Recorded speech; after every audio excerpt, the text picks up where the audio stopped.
La rage. Que faire de ma rage? Cramponnée à mon ventre, lierre, liane.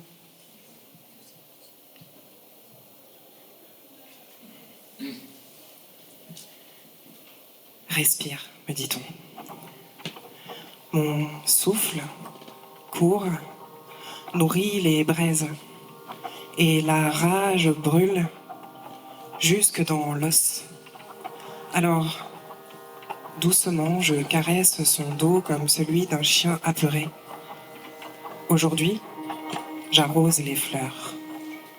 Étonnant jardin que celui-ci, y a-t-il des rages plus fertiles que d'autres? Faut-il tailler les branches, élaguer l'indignation ou seulement regarder germer l'espérance dans le limon de la colère? À nos révoltes, faut-il tuteurs et barrières? Quand elle est là, les ongles plantés, je dépose un baiser sur son front moite et du miel sur sa langue rugueuse. J'arrose ce qu'il reste d'herbe folle en prenant soin de ne rien piétiner. Terreau fertile pour entrailles estropiées, nos lendemains poussent dans la tourbe de nos ébullitions intérieures. Alors, la rage, ma rage, j'en fais de la tendresse.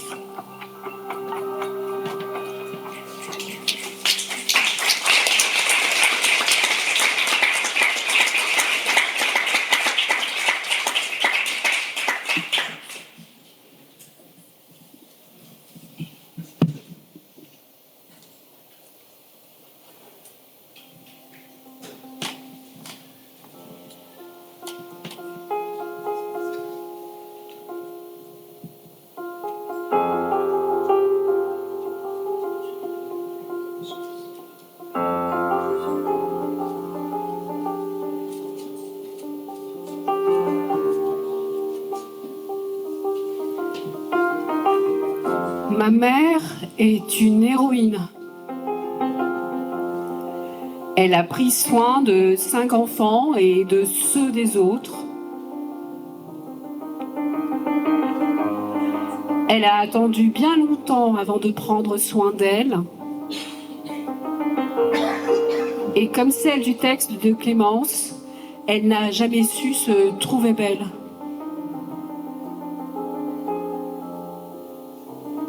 Nos mères sont des héroïnes.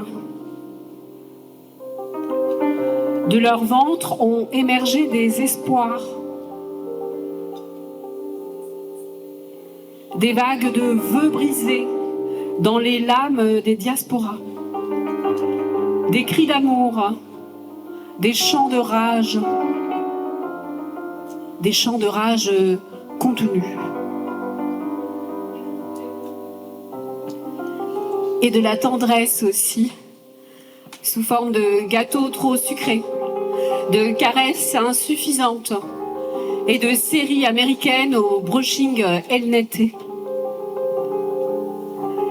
Je n'ai su que tardivement que toute la douceur cachée dans mon corps était un trésor. Parce que la précarité, c'est violent. Parce que l'exil, c'est violent. Parce que être immigré, c'est violent. Et parce que être enfant d'immigré, c'est aussi violent. En fait, ça suscite de la rage. En fait, ça suscite de la rage. Et j'ai passé une vie à trouver des moyens acceptables en société de réguler cette rage. Car je ne voulais pas, en plus d'être racisée, issue de la précarité, être un être enragé. Et pourtant, pas plus tard que durant la préparation de cette soirée, Clémence m'a dit « La rage, il faut la garder, il faut pas l'adoucir. Et ces mots sont restés. Et je l'en remercie.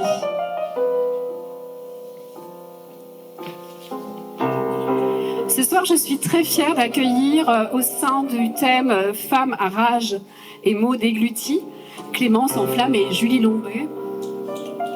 Je suis trop fière. Ces auteurs et autrices ont tous deux sorti des livres sur le corps des femmes tels qu'ils sont perçus, sur le soin donné et sur la rage suscitée par l'absence de considération de celles qui donnent le soin. Alors, pour reprendre les mots de Julie, comment faire pour rendre soin ? À nos mères, peut-être ? À celles qui ont transmis ou non de leur mieux et qui continuent de nous habiter quelque part. Ce soir, vous entendrez des cris, des mots déglutis, de femmes qui disent leur rage ou leur douceur. Comme Léa, merci Léa. Et parfois les deux en même temps. C'est de cette complexité que vit aussi la chair poétique. Des vibrations dans le corps qu'exerce l'oralité des mots crachés qui dansent une fois déglutis. Nous allons entamer une première conversation avec nos invités. Il y aura des lectures performées avec notre tout bon Olivier Terroigne. Il y aura des scènes émergentes avec Victoria, Sexine, Elma et aussi Prudence, Marie, Nana et Marie Haché.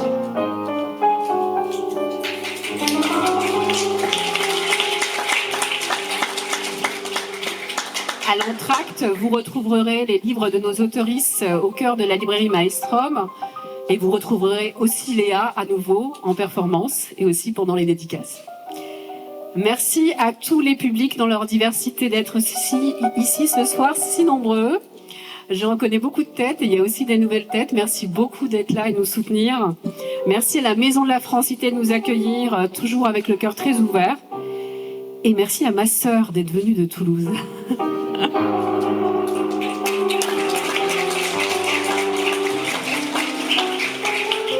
Bienvenue à la chaire poétique, Julie et Clémence.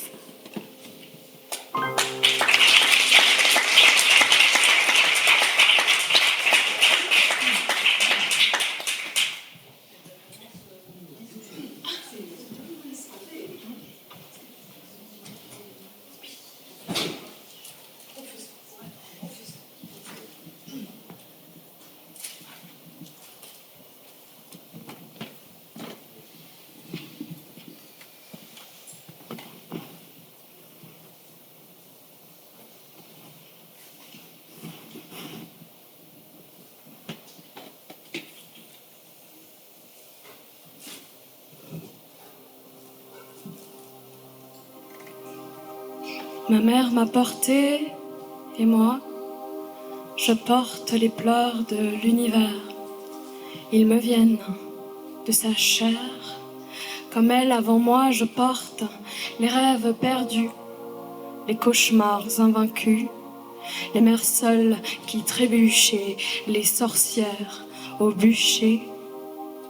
Je porte des générations de femmes bafouées dans ma génétique et leurs filles mortes-nées, nous sommes pathétiques à voir quand même le jour pour vivre une demi-vie, à croire devoir mériter chaque geste d'amour et nous satisfaire d'une place toute choisie, à vivre comme un gaspillage d'espace et à parler avec un temps imparti, coincé en mode survie, car quand on hérite d'une chatte, on hérite aussi de la peur dans les gènes, criblés de doutes. Pas possible de prendre les rênes, nous, on obéit, c'est tout. Alors, comme ma mère avant moi, je porte l'arrière-grand-matrone qui a pondu 13 gosses, parce que le prêtre a dit, lui a dit, tu le veux, que ton mari t'engrosse, fabriquer de bons chrétiens, de bonnes épouses, de bons crétins dont les égos se décousent, assurer la reproduction pérenne d'enfants fabriqués par la haine avec cet utérus usine à fils, soldat et héritier pour une mère dépossédée de sa maternité, une mère morte d'épuisement, c'est bête à mourir, trébucher sur le pavement, mais comprenez, le prêtre a dit, sois sage, l'homme a dit, sois bonne, et nos pères ont dit, ah, tais-toi. Alors je porte, dans un silence de morte, les cauchemars, les bombes, les maris qui violent, le temps imparti, boum, l'explosion, les gosses maudits, le doute, la survie, et puis 13 générations de femmes coincées dans les veines, 13 générations de reines coincées dans la gorge, et la rage qui me tape les tempes. Faut pas que je commence à pleurer, sinon c'est le monde que j'inonde, je tremble. Faut pas que je commence à hurler, sinon c'est l'univers qui tremble. Faut pas que je comprenne ma puissance, sinon le roi te les tombe. Faut domestiquer la fureur, domestiquer ces cris qui m'habitent, mais ça se presse aux veines, aux tempes, à la gorge. Les cris de mes sœurs me précipitent au combat. Toi là-bas, ferme ta gueule. Je ne serai pas sage, bonne ou belle. Je ne serai plus que rage. Je suis née dans un cri pour ces femmes qui me portent, moi aussi. Et ça gronde au rythme de cris et de larmes qui viennent de l'origine du monde, du fond des âges. Je suis née avec leur rage.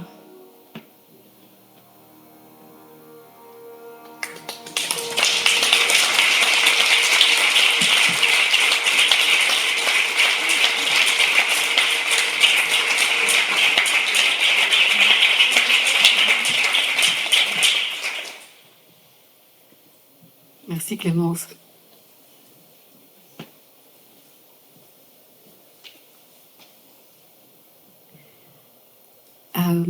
Pour commencer cette première conversation, je voulais vous raconter comment ça se passe en fait quand je choisis les invités, parce que je pense que je l'ai jamais fait ça. Et je voulais vous dire que au fait toute l'année donc je note des autoristes, des poétesses, des poètes qui m'interpellent de façon très instinctive, pas forcément parce que je connais leur travail, parce que j'ai besoin de faire confiance à mon instinct. Et je note toute l'année ces auteurs, ces autoristes sur une liste. Et puis au moment de faire la programmation, d'une façon intuitive, j'assemble des auteurs et des autrices sans savoir s'il va y avoir vraiment une bonne correspondance ou si ça va matcher, etc. Je fais confiance au destin, au choix, à l'intuition. Et après ça, le travail créateur qui est important pour moi, c'est de finalement trouver des liens ou des passerelles entre le travail des textes reçus, qui sont parfois reçus qu'au moment de la préparation, par exemple. Et donc, tout ça pour vous dire que je suis toujours très émue, et vous me voyez aussi souvent émue dans la soirée, parce qu'en fait, l'émotion, elle est bien sûr de la puissance de l'oralité, comme on vient déjà de l'entendre, des échanges et aussi des belles connexions qui se passent dans la soirée, de la vibration de vous, public, auquel moi je suis en tout cas très très sensible, et la plupart de nos invités aussi. Et également de la connexion qui se passe, qui est évidemment inattendue entre les textes et ce qui est nommé, ce qui est dit pendant la soirée. Donc je me disais que c'était une idée de vous le dire. Et puis pour commencer, nos autrices vont nommer en fait les textes qu'on a choisis pour ce soir et dans quel contexte ces textes ont été écrits. On vient parler pas mal de rage et de nos mères, mais au fait on va parler de soins aussi, on va parler de ce que j'appelle les mots déglutis, c'est-à-dire c'est quoi qui se passe à l'intérieur de nous quand on a envie de dire des choses et que on remballe ça, puis hop, ça ressort. Et moi, je l'ai dit en introduction aussi, j'ai parlé de ma mère, mais moi, je sentais ça, que ma mère avait une forme de colère qu'elle ne pouvait pas nommer, et que quelque part elle m'a transmise d'une certaine manière et qui est sortie sous forme de poésie dans mon cas. Mais je suis impatiente d'entendre nos autrices sur ce thème de la rage dans un corps qui est perçu comme femme, hein, qui n'est pas forcément choisi comme femme, mais qui est perçu comme femme. Et du coup, comment ça résonne sur vos textes et les textes qu'on a choisis ce soir?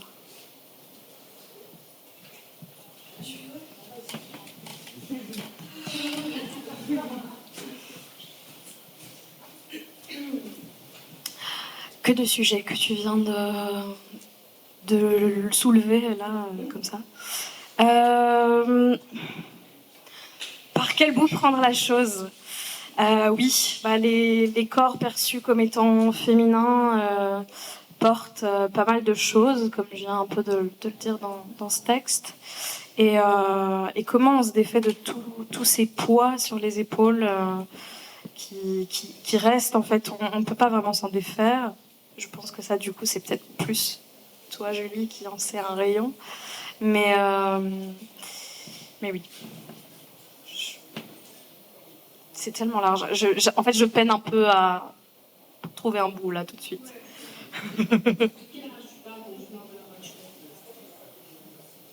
Celle qui est héritée, justement, comme je dis, c'est...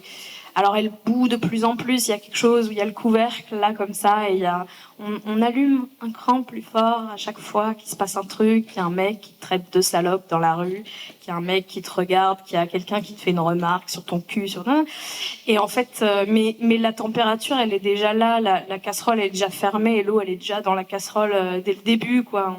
On est des casseroles, on est des outils, on est des objets. Et je sais pas où aller avec cette image, mais mais en fait, pour moi, le début c'est ça. C'est on est avec. Ça fait partie de comment on est construite. Et puis il y a toutes ces putains d'expériences qui viennent te confirmer les trucs qui étaient déjà dans ta chair depuis le début et qui te font péter une putain de durite. Alors, soit t'écris un recueil, soit tu pars en voyage à tout jamais et tu dis au revoir, soit tu claques la porte de chez toi. Je sais pas quelles sont les autres solutions que d'autres femmes ou personnes finta ont pu trouver. Moi, ça a été d'écrire Rage et velours, du coup. Et mais la rage est toujours là, quoi. Parce que les cons sont toujours là. Désolée pour le vocabulaire, ça risque d'affluer ce soir. Voilà. Bonsoir. Bon, moi, la rage, c'était un gros bagage, un lourd bagage toute ma vie. J'ai eu la chance de grandir dans un environnement où je pouvais l'extérioriser de temps en temps. Et là, je suis dans une phase où c'est beaucoup plus doux pour le moment et où j'ai remisé la rage, en tout cas redirigé mes colères vers d'autres choses et d'autres personnes que ce que j'avais l'habitude de faire jusqu'ici. Donc je crois que je rentre dans un cycle un peu plus bouclier et un peu moins lance. C'est ça que j'aime bien utiliser l'image de la guerrière. Je reste la guerrière, mais je suis plus dans une position maintenant où je prends un peu plus soin de moi et des autres qui en ont vraiment besoin. Je pense que je suis une épaule sur laquelle on peut venir se poser, et une épaule assez large, et que je suis un peu moins au punchline et au coup de poing, au coup de tout ce qu'on veut, au coup de boule, oui, aussi au coup de boule, envers les autres. Donc voilà, c'est une rage qui est plus... une colère qui est mieux dirigée, voilà. Ça reste une rage, mais qui est beaucoup mieux dirigée, je pense, plus ciblée.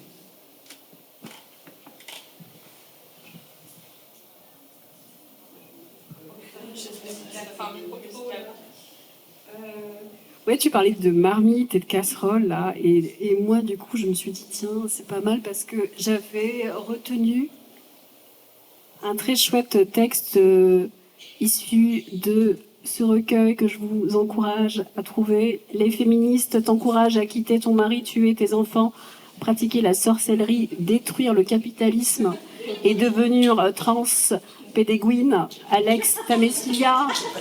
Et je vous lis ça par rapport en résonance avec la marmite.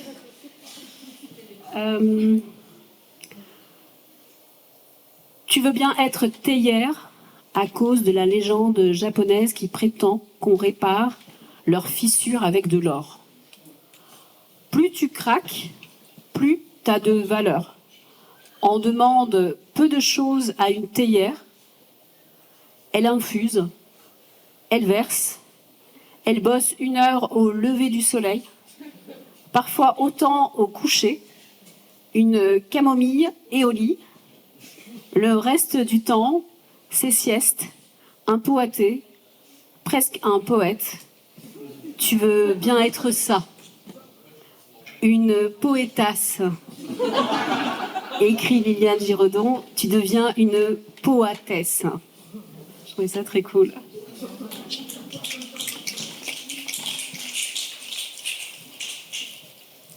Et en effet, ces corps perçus comme féminins, il y a plein de choses qui émanent de ça. Quand on préparait ensemble, on parlait aussi du titre de Clémence avec Rage et Velours.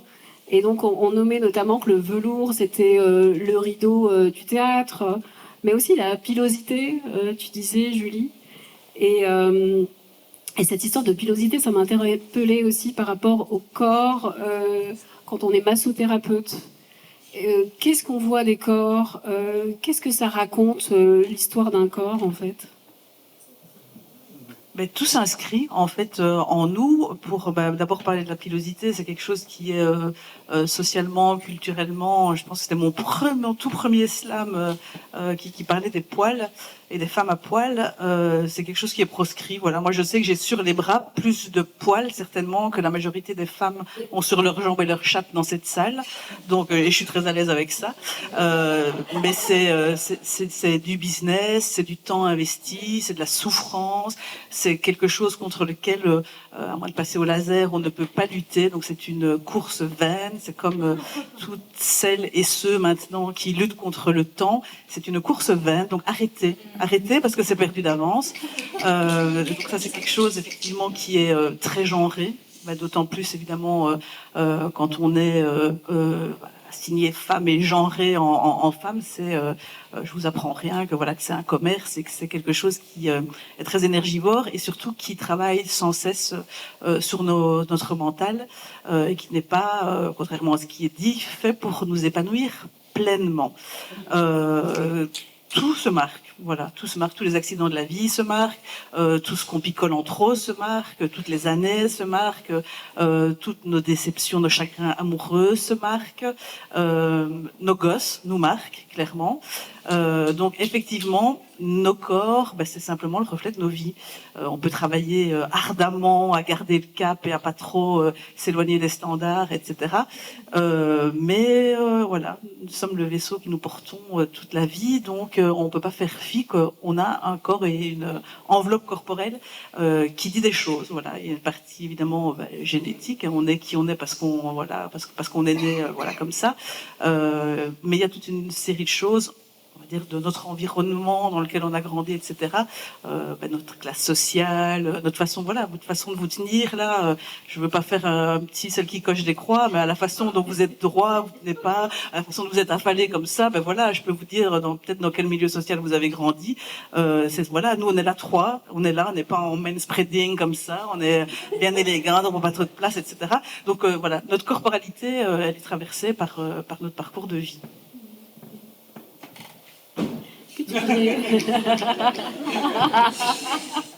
Julie, est-ce que tu voudrais nous lire quelque chose de Rendre soin?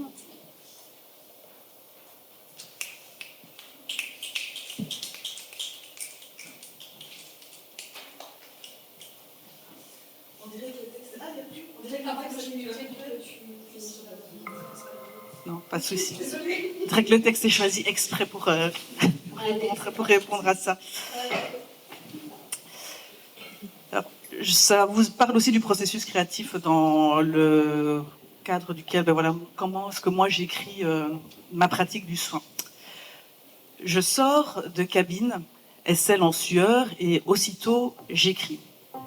Écriture accidentée, pleine de ratures et d'abréviations. À l'encre d'huile, je dépose une phrase, une sensation, une idée, un mot. Carnet, bloc de post-it bleu, j'écris. mon clavier, lui. J'écris tant que j'ai encore un peu de leur bouche dans les doigts, encore un peu de cette poésie qui ne cherche pas à en être, comme les métaphores choisies par nos enfants. Photographier leurs mots. Attendre le soir, ce serait trop tard. C'est comme vouloir se rappeler un rêve au petit déjeuner.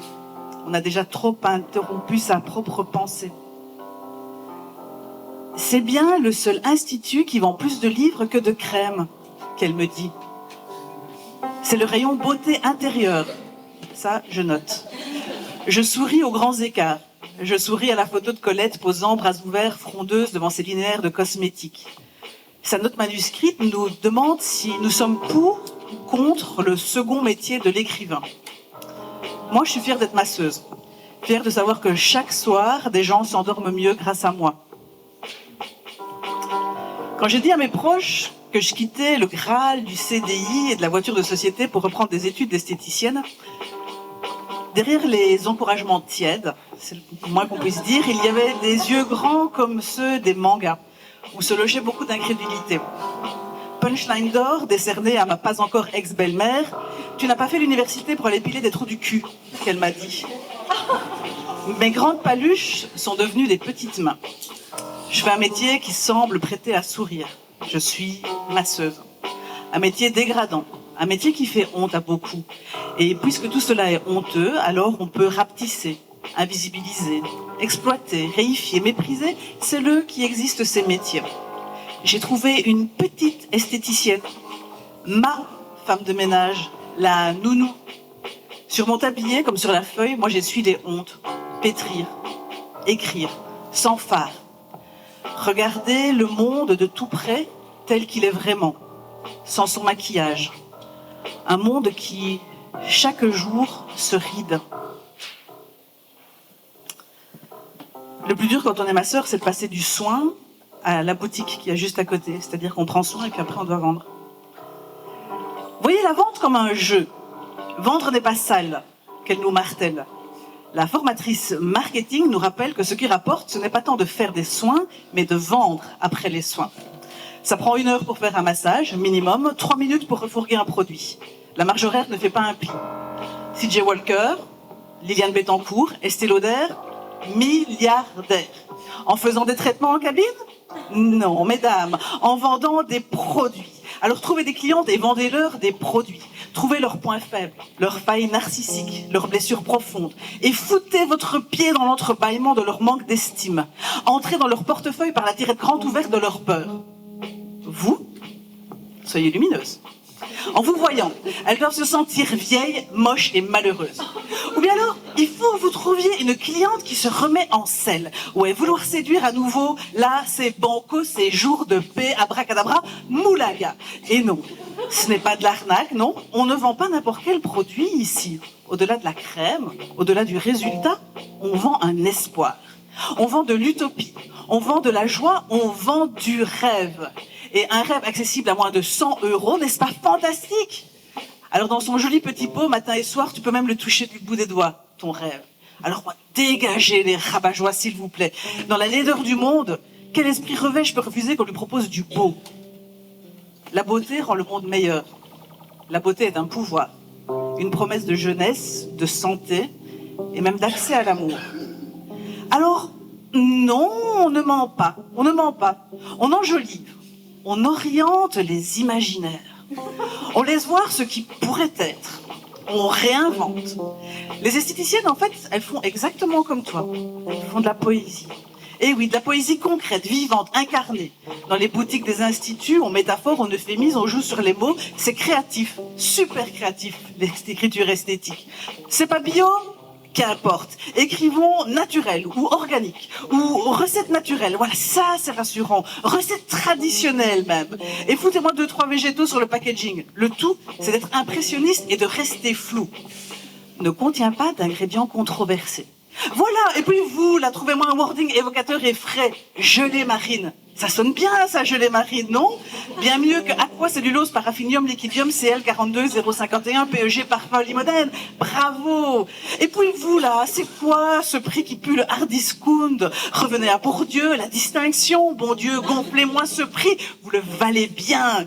Et je veux voir en grand le mot breveté. Voilà, il faut des molécules et des termes en anglais, que ça sente la recherche scientifique et Hollywood a plein nez. Ce n'est pas de la magie, c'est de la science. Ok, génial, faites dire ça à Eva Longoria quand elle aura fini sa publicité pour le Sheba. Est-ce que c'est grave de se tartiner la peau avec un produit qu'on ne mettrait même pas dans sa bouche? Vous m'embêtez avec vos questions, en fait. Le sens propre, le sens figuré, c'est très surfait. Durant une vente, soyez toujours positive. Dites juste que les textures onctueuses s'appliquent avec générosité. Et au prix au litre, ce sera encore ça de gagner.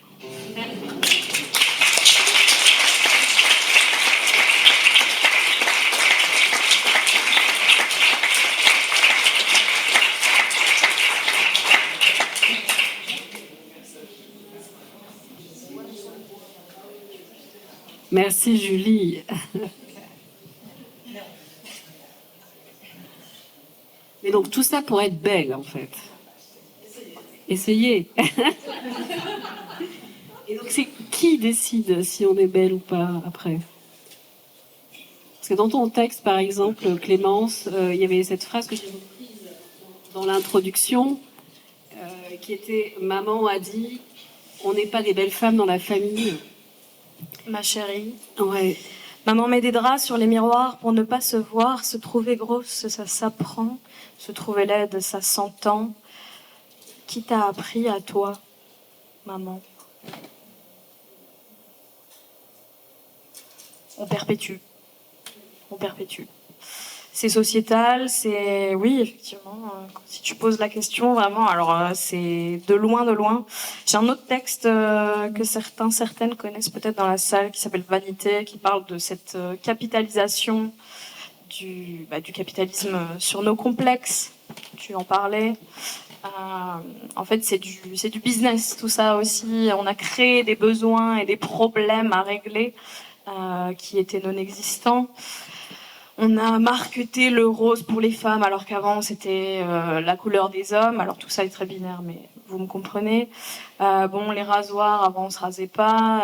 Les bas nylons, avant on mettait pas ça. Enfin bref, tout ça est une histoire de marketing et de business. Et donc je pense que ça prend sa source là aussi.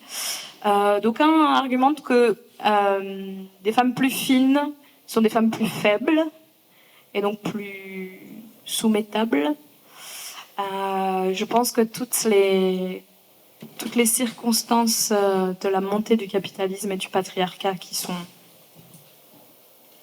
des très bons copains, en fait expliquent les différents codes de beauté et les normes qui nous sont imposées encore aujourd'hui, et de plus en plus aujourd'hui, de plus en plus. Voilà, et même les trends TikTok maintenant, il faut un gros cul mais une petite taille, et puis bon, ça varie quoi, au fil des saisons.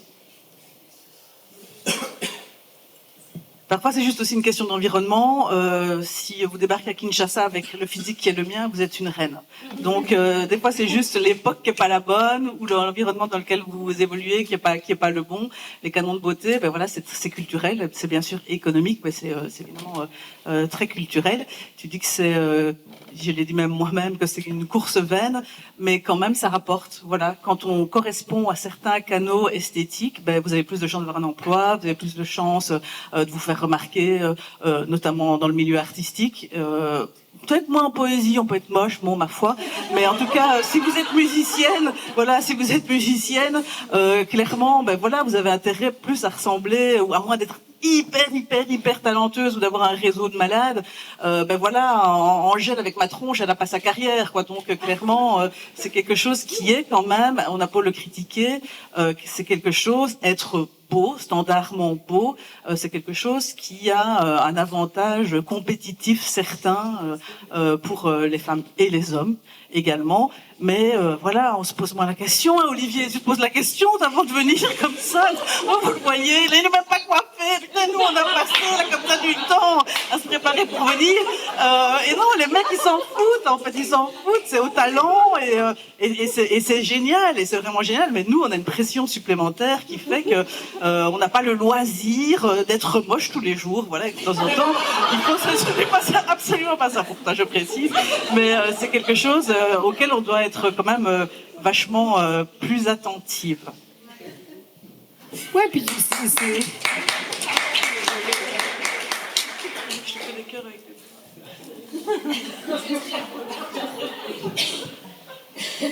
Oui, et puis c'est vraiment une revendication que tu as. Là, tu es particulièrement apprêtée là, ce soir. Mais c'est vrai que tu dis ça aussi, qu'effectivement, en scène, il y en a marre aussi de devoir être beau, belle, de devoir paraître sous une certaine forme pour correspondre à ce qu'on attend d'aller voir quelqu'un sur scène, en fait. Ouais, moi j'ai breveté le concept de la sale gueule en slam, c'est-à-dire que je m'octroie le droit de pas être apprêté. Là, je vous ai mis ma chaussure de sapeur congolais, mais de manière générale, voilà, je ne suis pas quelqu'un qui minaude, qui s'apprête, qui fait ses ongles, etc. C'est le texte, voilà. D'ailleurs, j'ai presque décidé de ne plus parcuriser mes textes. Je les dis, je les déclame, je les balance, et j'essaye de faire moins l'effort consensuel d'être dans une droiture, dans quelque chose de très propre, de très lisse et de très beau. Voilà. L'esthétique, ça prend du temps, et j'aime me consacrer à d'autres choses.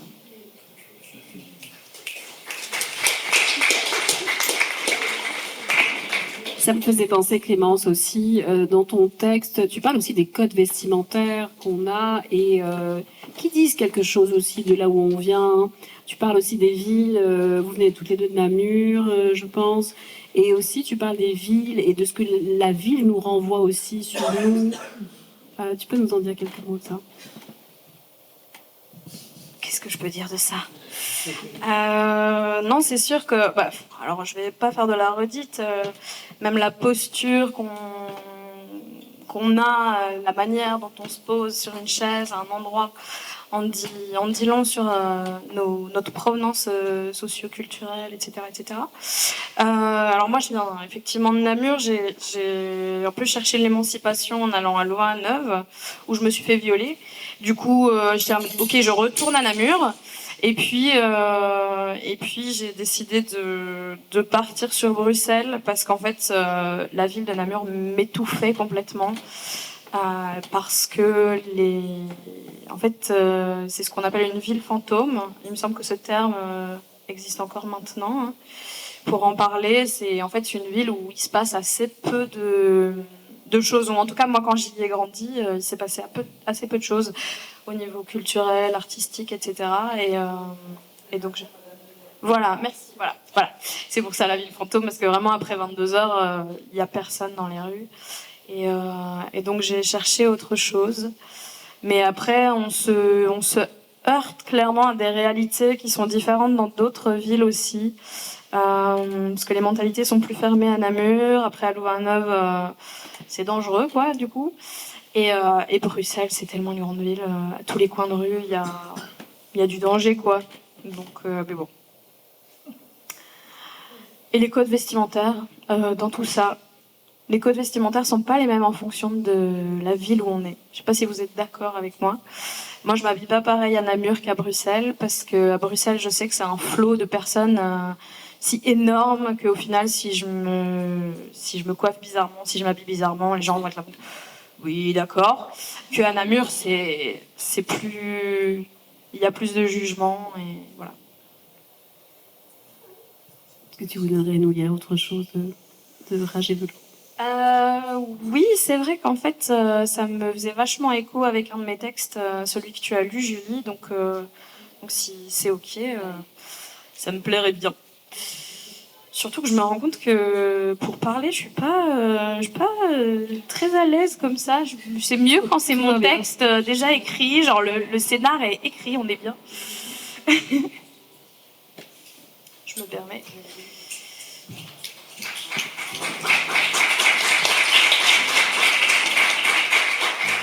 Et Olivier qui est prêt au quart de tour. Et en plus, il est beau.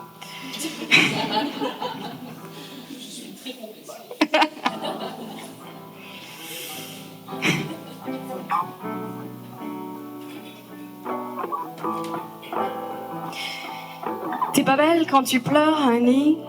Ferme la bouche, t'es tellement jolie. T'as un sacré boule dans ce froc, mais rase chaque jour ta peau qui se cloque. cache tes cernes, mais te maquille pas trop. Pour être fine, faudra que t'aies les crocs, tu le sais. Pour être potable, ce sera un travail à temps plein. Faut souffrir pour être baisable, tu le connais, ce foutu refrain. Alors tu mets crème, string, again, tout ça pour que la sentence tombe. Tu es vaine. Alors moi, je veux devenir vampire pour ne plus voir mon reflet maudit dans ce miroir. Non mais je peux pas.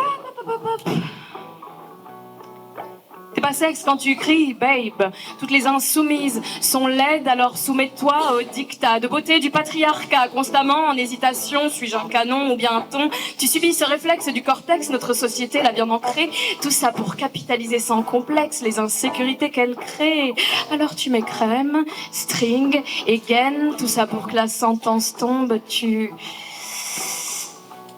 es vaine.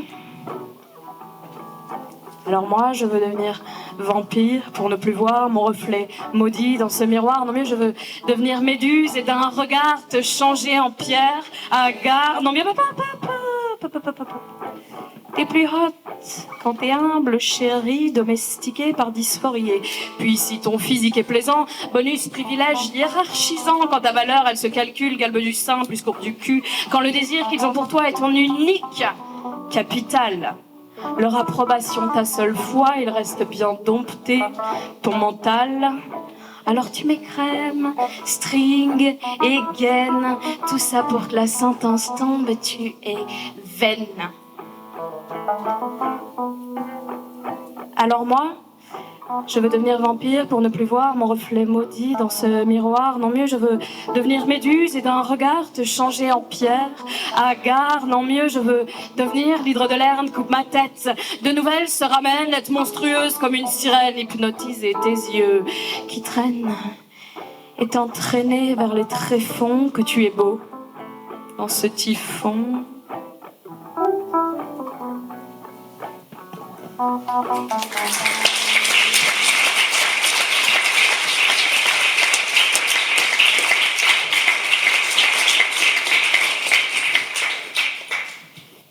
Merci Clémence. On va accueillir notre première scène émergente. J'ai reçu beaucoup de textes et certains des textes qui n'ont pas été sélectionnés sont les auteurs de ces textes sont ici dans la salle. Je les remercie beaucoup parce que je reçois à chaque fois de très très jolis textes et c'est très difficile de choisir. Alors ce soir, la sélection du coup, c'est Victoria, Sexine, Elma et voilà. Pour la première partie. Je les accueille ici.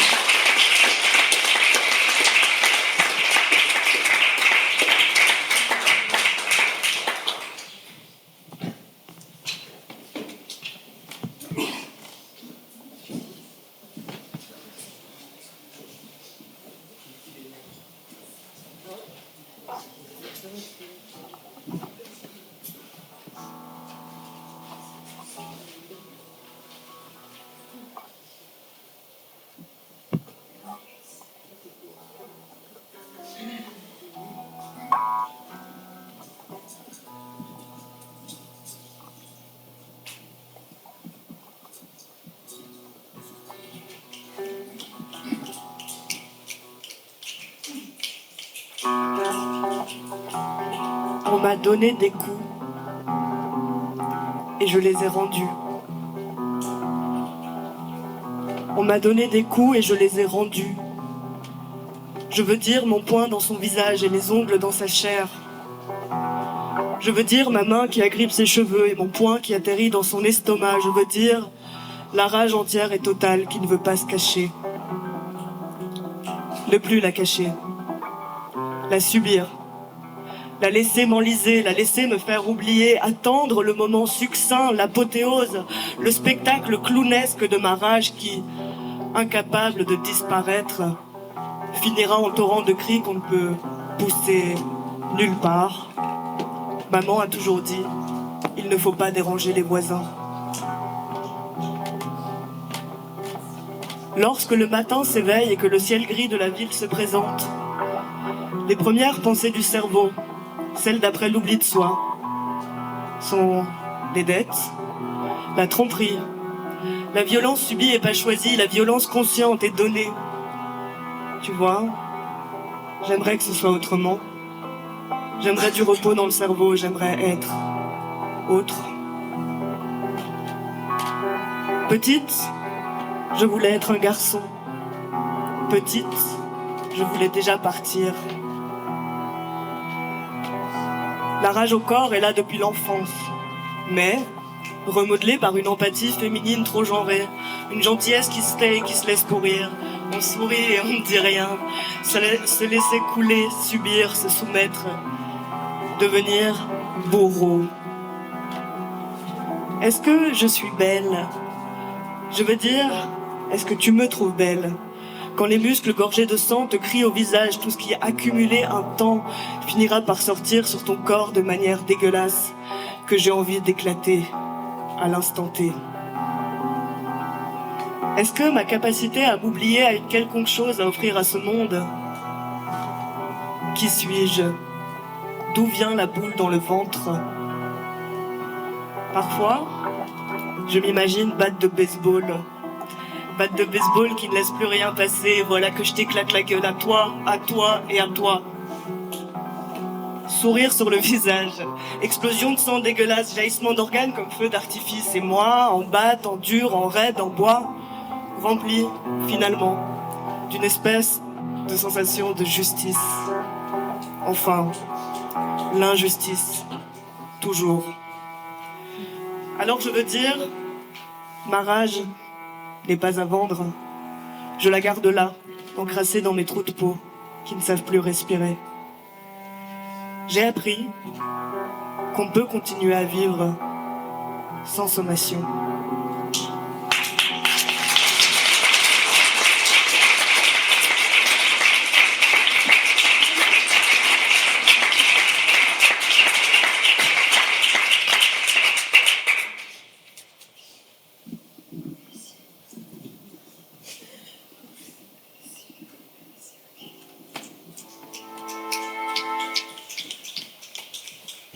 Racine. Mère, qu'est-ce que je dois faire sous l'arbre? Est-ce que je dois continuer à tolérer les douleurs quand mes os deviennent ces racines? Mère, en demeurant longtemps dans la vulnérabilité, et je la force de traduire la complainte des ancêtres. Elle est où la personne qui m'avait passé le feu? Frappe mes yeux de cette lumière d'heure. Les larmes qu'elle laisse tomber sur le périscope des aveugles. Ne regardons plus le chemin que nous avons parcouru. Mais apaise ma tête levée. Quitte-moi à pencher vers la terre en priant que tout puisse entendre le battement sur le chair. Merci.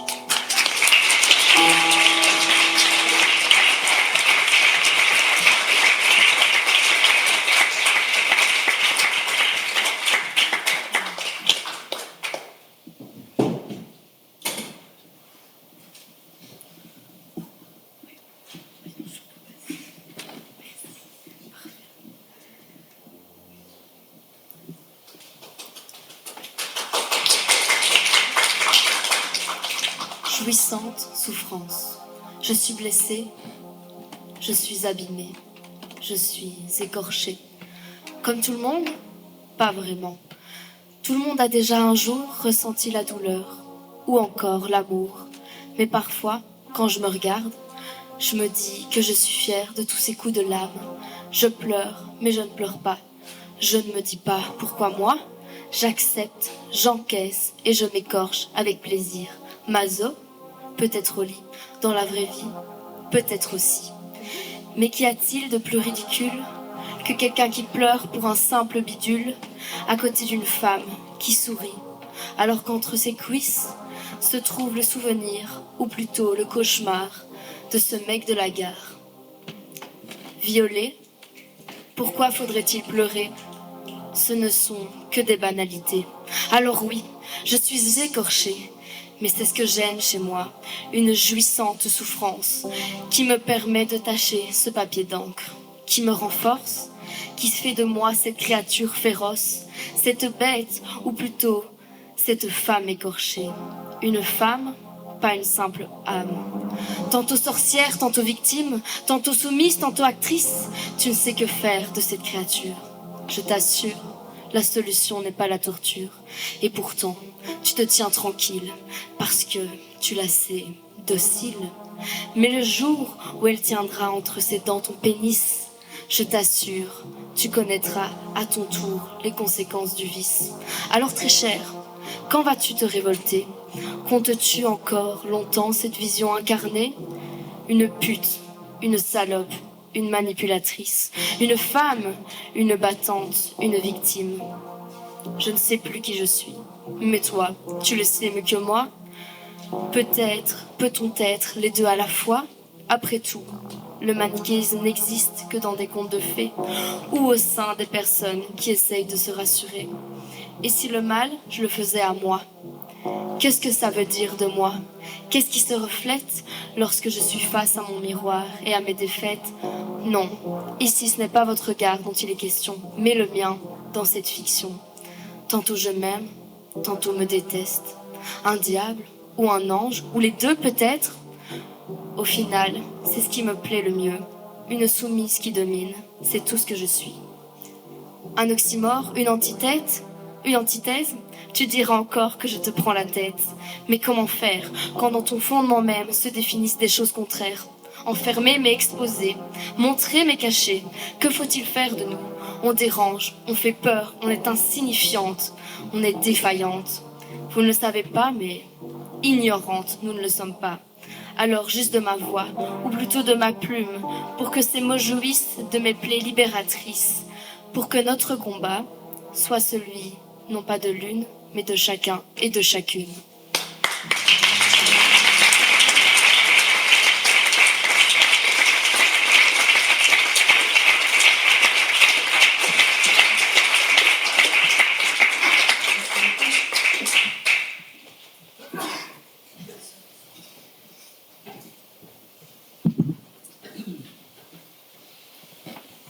Merci beaucoup. C'est l'heure de l'entracte. Tout à l'heure, on va parler du précaire et de la précarité des artistes aussi. Pour lutter contre ça, je vous propose d'aller vous ruer sur la librairie et de repartir les mains pleines de livres. Nos auteurs et nos autrices sont là aussi pour les dédicacer au besoin. À tout à l'heure, on se retrouve dans 25 minutes.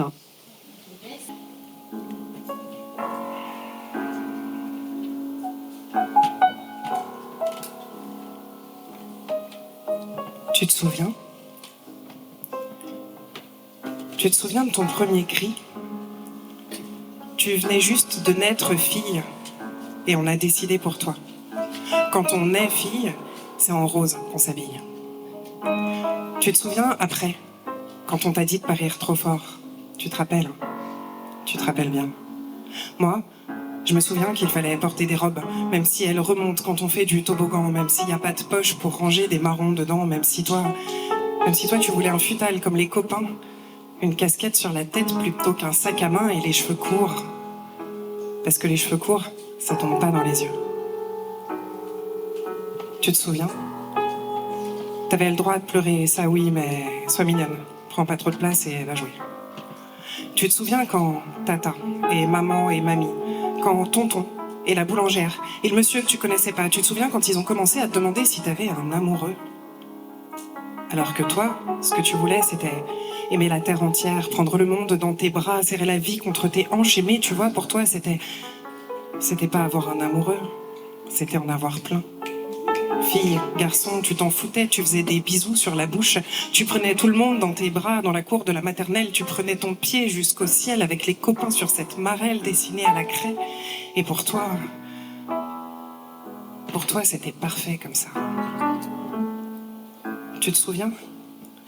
Quand? Quand est-ce que c'est devenu un jeu pour les hommes de t'avoir dans leur lit? C'est quand? La dernière fois qu'on t'a aimé vraiment? Pas tes seins ni ton cul, pas tes mains sur leur queue. Quand est-ce qu'on t'a aimé, toi? Quand est-ce qu'on t'a juré pour la dernière fois que t'avais pas besoin de coucher pour exister? Je me souviens, moi. Je me souviens de ce jour-là. Même que j'ai pas bien su quoi faire, je me suis seulement contentée de pleurer, j'avais pas appris ça. J'étais paumée, j'avais toujours pensé, tu sais, qu'exister dans la bouche d'un homme, ça voulait dire... Enfin... Je me souviens de ce jour-là quand j'ai compris que je savais pas exister autrement qu'en ouvrant les cuisses parce que je croyais que l'amour, ça se méritait. Tu te souviens? Tu te souviens quand la vie entière s'est dessinée contre ton gré? Quand? Quand on a commencé à choisir ce que t'allais devenir, alors que toi, ce que tu voulais, c'était rêver seulement, rêver et faire le tour du monde à bicyclette. Toi, tu disais que tu voulais pas d'enfants et on t'a répondu, tu verras, tu vas grandir, changer la vie, te marier, faire des enfants, acheter une maison, apprendre à faire les endives au jambon, repriser les chaussettes, remplir les formulaires, faire des gâteaux d'anniversaire, prendre des mercredis, parce que les mercredis, elle aura poney, ta petite Émilie. Tu te souviens de la dernière fois qu'on t'a demandé ton avis? Si tu voulais ou pas ouvrir tes cuisses, si tu voulais être ce bébé ou non, si tu voulais avorter, si tu voulais bosser, si tu voulais pleurer, tout brûler, t'épiler, tout brûler encore, aimer des hommes pleins, aimer des femmes et leurs seins, tout brûler encore une fois, si tu voulais cramer ton voile en même temps que ta crème dépilatoire, si tu voulais sacrifier ton ventre pour sauver le monde. Sacrifier ton ventre pour sauver le monde. On t'a demandé, toi, si tu voulais ça. Tu te souviens? Est-ce que tu te souviens de ton premier cri de femme?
Merci pour votre enthousiasme dans l'autre pièce, c'était très chouette.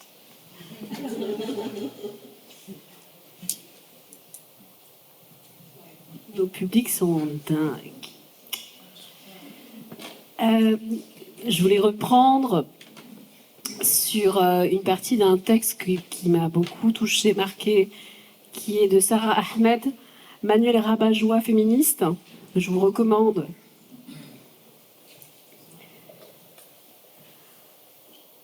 Polir, c'est créer un reflet étincelant. Un sourire aussi peut étinceler. Je pense à toutes les fois où l'on m'a dit que j'avais gâché une photographie parce que je ne souriais pas assez. Ou parce que j'avais probablement l'air aussi grognon que ce que je ressentais intérieurement. Tant de dîners de gâchés, tant de photographies aussi. Pour que la famille apparaisse heureuse, il aurait fallu que je contienne la manière dont je me sentais. Tandis que j'écrivais ce manuel, j'ai passé bien du temps à penser à tout ce qui est investi dans les apparences du bonheur. Quand mes parents se sont séparés, c'était pour moi un grand soulagement. Mon père n'allait plus être là. Après son départ, ma mère et lui se sont mis d'accord, nous irions chez lui, dans sa nouvelle maison avec sa nouvelle partenaire pour Noël. La chose était présentée comme s'il s'agissait d'un cadeau pour nous, les enfants, pour que nos vacances ne soient pas gâchées par la rupture. Je voulais dire comment je me sentais, combien je ne voulais pas être là-bas, combien je ne voulais pas y aller, mais je ne l'ai pas dit. J'avais l'impression que ma mère n'aurait pas été capable de l'entendre. Je me souviens du chagrin ce jour-là, du deuil que c'était d'être à nouveau là-bas, à la table, à cette place. Je connais bien cette histoire. Et pourtant, parfois, en revisitant le passé, nous racontons d'autres histoires. Ma mère était une femme au foyer. Sa tâche était de prendre soin du bonheur des autres, de son mari, de ses enfants. Et elle est devenue une femme au foyer parce qu'elle a dû abandonner sa propre carrière, sa vocation d'infirmière, après être tombée malade un peu avant sa trentaine. Je pense que ma mère parvenait à affronter son propre malheur en trouvant du réconfort dans son sens du sacrifice.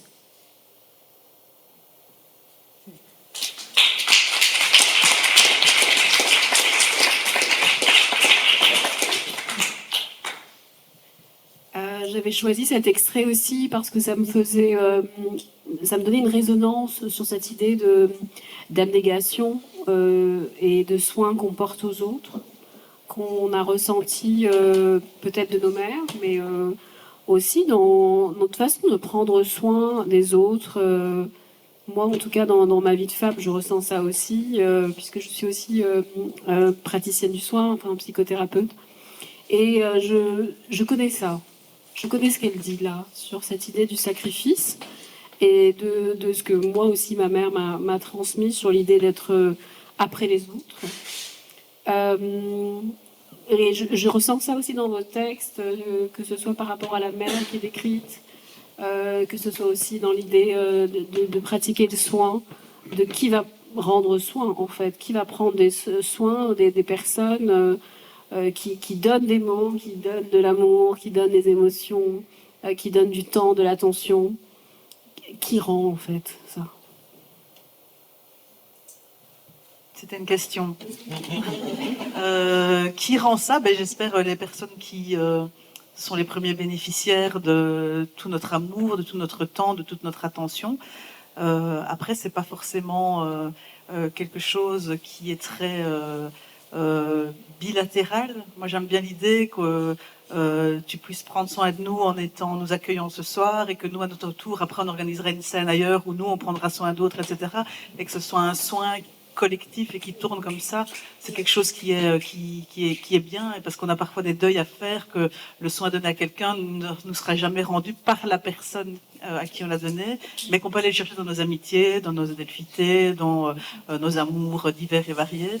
Je pense que et ce qui serait bien, c'est que ce soit l'État qui prenne soin de nous aussi, collectivement. Ce serait ce dont il devrait se soucier, je pense, au maximum, c'est de faire que chaque citoyen s'endorme un peu mieux qu'il ne s'était réveillé. On n'est pas là-dedans, clairement, mais en tout cas, ce serait l'objectif beau, au final, qu'on puisse prendre soin les uns des autres.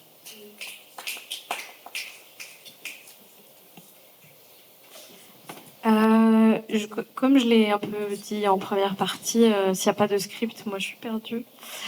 Mais surtout, en fait, quand on me pose cette question ou quand la conversation va vers ça, immédiatement, une personne qui fait preuve d'une abnégation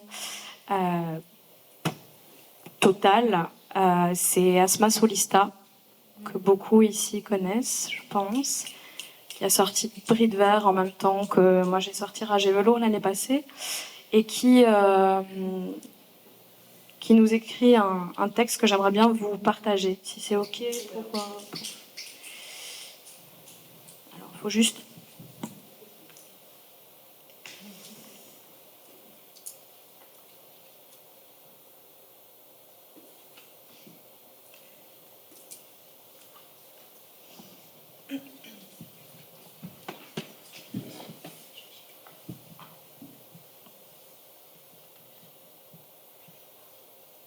D'habitude, j'ai la carapace bien épaisse, l'armure solide. Hier, la digue a craqué.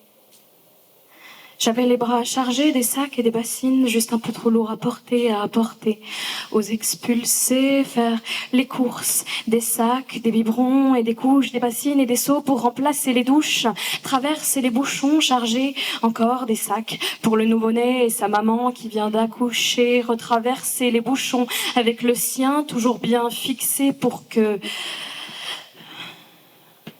rien ne coule. Chercher l'entrée, se tromper de bâtiment, se tromper de parking, décharger les sacs et les bassines, voir des familles de partout. Nombreuses, atmosphère lourde, colère sourde. C'est ici qu'ils et elles sont accueillis. Entrer dans le bâtiment. Chaque centre et lieu d'hébergement est différent. Chaque fois, c'est impressionnant. Entrer les bras et le cœur lourd. Mais non, madame, vous n'avez pas l'autorisation de traverser ce couloir. Alors, faire le tour du bâtiment, traverser le cimetière de vieilles poussettes, prendre l'ascenseur des travailleuses avec le gars de la sécu qui n'en peut plus, signer pour qu'on ouvre la porte fermée à clé.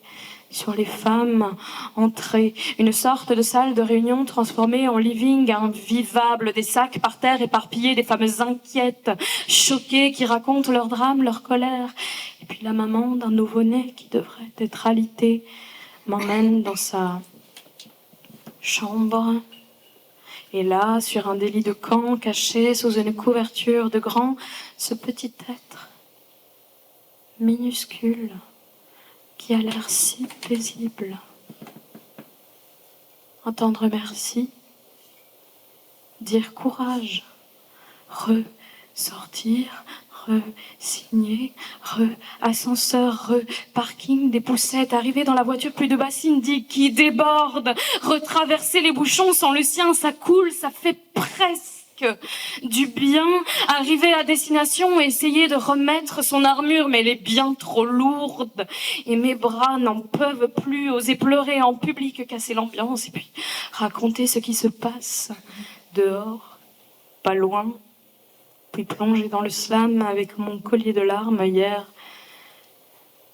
j'ai pleuré, puis je me suis relevée.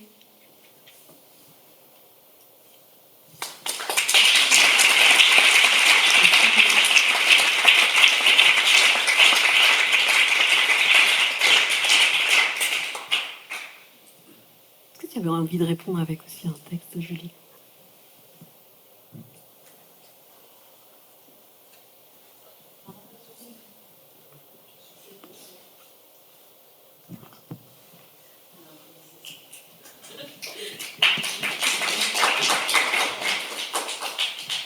Moi, j'ai choisi de vous partager un texte de 13, qui est une rappeuse, poétesse parisienne, enfin d'Ivry, de près de Paris, qui a fait un super recueil à la fois de slam et de textes sur l'univers presque carcéral des hôpitaux psychiatriques et de la maltraitance que subissent les personnes qui sont enfermées souvent contre leur gré à l'intérieur de ces hôpitaux et qui subissent des violences d'autant plus fortes quand elles sont en situation d'obésité notamment, ou des personnes racisées. Il y a un truc qui nous tire, comme un cap qui nous colle, qu'on n'arrive pas à décrasser. On voudrait effacer l'absurde des terminologies barbares, poser un droit de veto à leurs interrogatoires, trancher dans le vif du rasoir les pathologies attribuées par le viseur de leur idéologie. Faudrait balancer le foutoir de leurs procédures, procéder à l'expulsion des ordures de leur savoir abject, dégueuler dans leurs mains leur médoc, vecteur de trajectoire sectionné. On cherche la sortie du labyrinthe, prisonnier, des mailles de leur traitement massif pour dressage d'humains et tapissage de contours de cage.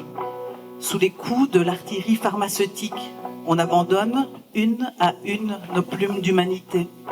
On perd de l'énergie à refouler nos douleurs. On s'épuise de trouille à finir en vrac. On bricole des points de fuite dans leurs points de contrôle. On brave d'envie d'écrouler leurs certitudes, de les voir baigner dans le sang versé par leurs études d'oppresseurs savants. Il y a leurs étiquettes qui s'accrochent. Leurs étiquettes s'accrochent par morceaux dans nos caboches abîmées. À leurs yeux perçants qui nous font des cauchemars, dans lesquels on s'étrangle, exsangue dans leurs sangles moléculaires. Il y a leurs analyses qui nous font devenir angulaires, éparpillés, en bout d'images de colère, à s'en faire hurler les paupières convulsées. Il y a un truc qui nous tire, comme un cap qui nous colle, qu'on n'arrive pas à décrasser. Si vous saviez comme on est seul dans ces huis clos, face à ce mur de l'injustice, qui crée comme un arrière-goût vicié, coincé dans nos bouches grisâtres, jusqu'à empêcher de saliver. Si on pouvait foutre aux chiottes leur beau diplôme de psychiatre, on serait peut-être un peu soigné, mais on n'en fait jamais rien, car leur cerveau vrillé de merde ressemble à nos accros crâniens lorsqu'on perd pied. Dans nos souvenirs de consultes et d'hôpital psychiatrique, il y a leur visage, comme des miroirs de notre inhumanité. 13.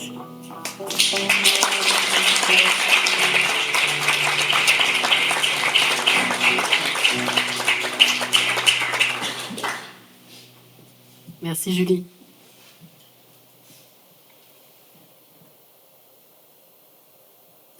Je disais tout à l'heure avant l'entracte qu'il y a cette question aussi de la précarité des artistes, des auteurs, des autrices, en tout cas ce soir on peut en parler.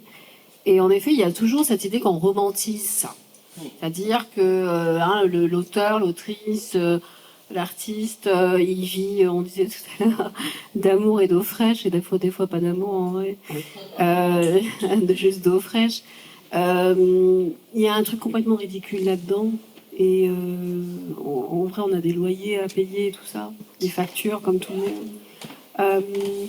Comment vous vivez, vous, cette image-là de la précarité romantisée dans vos métiers aussi, dans vos travaux, quoi, vos travaux d'écriture. Il y a beaucoup de temps investi dans l'écriture, dans la relecture. Parfois on édité, souvent non. Et en fait, qu'est-ce qu'on fait de toute cette précarité, en fait?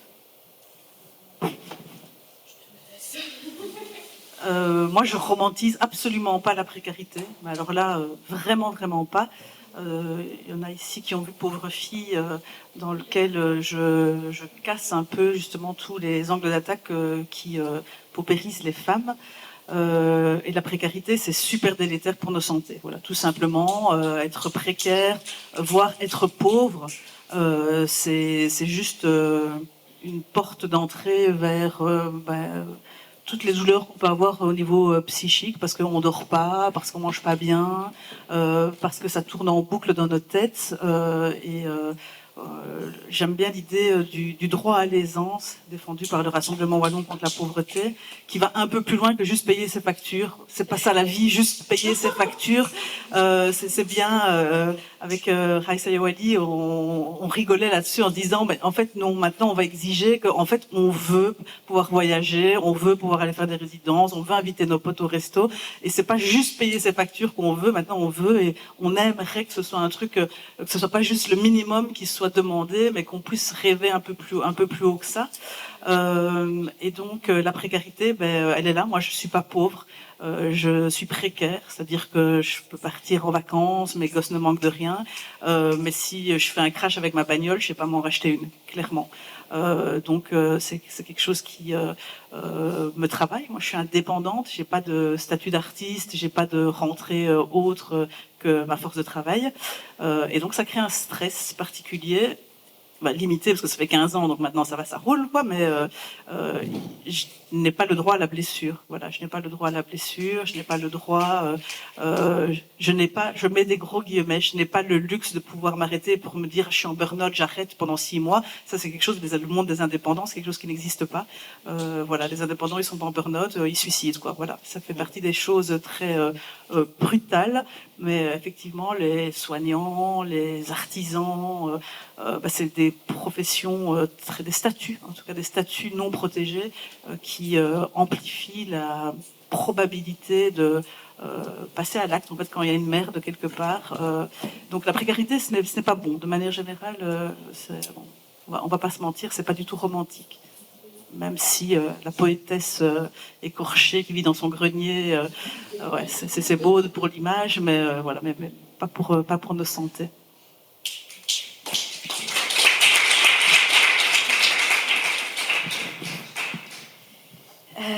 Oui, alors moi du coup je suis pas indépendante, je travaille à mi-temps dans ce qu'on appelle dans le milieu un job alimentaire.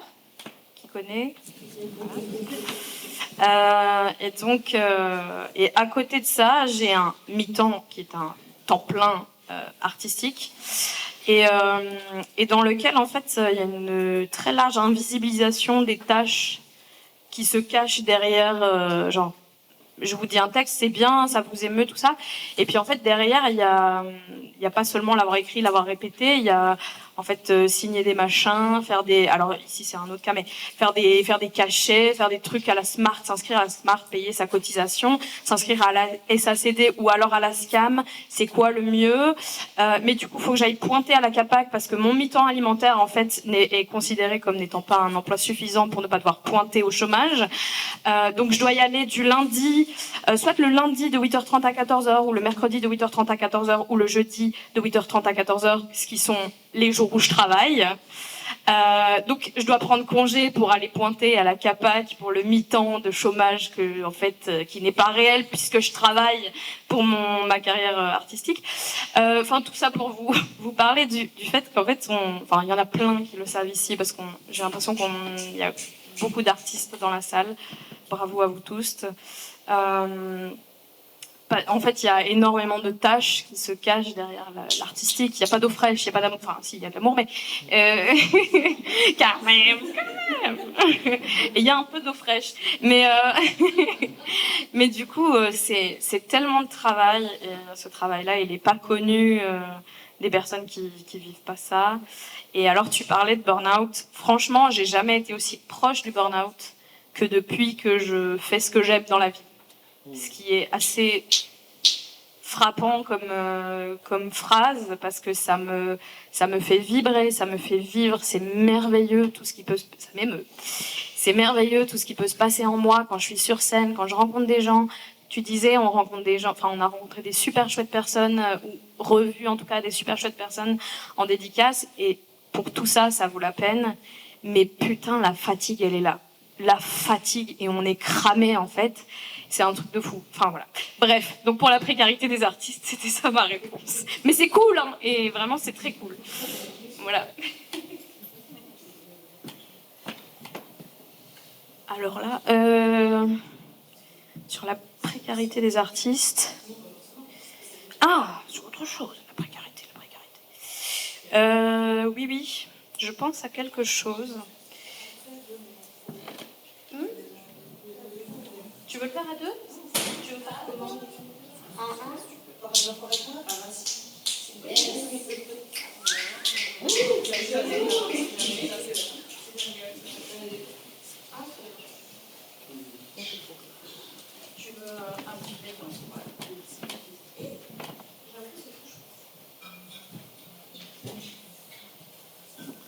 Parce qu'on est namuroises, donc toutes les deux. Ouais. Voilà.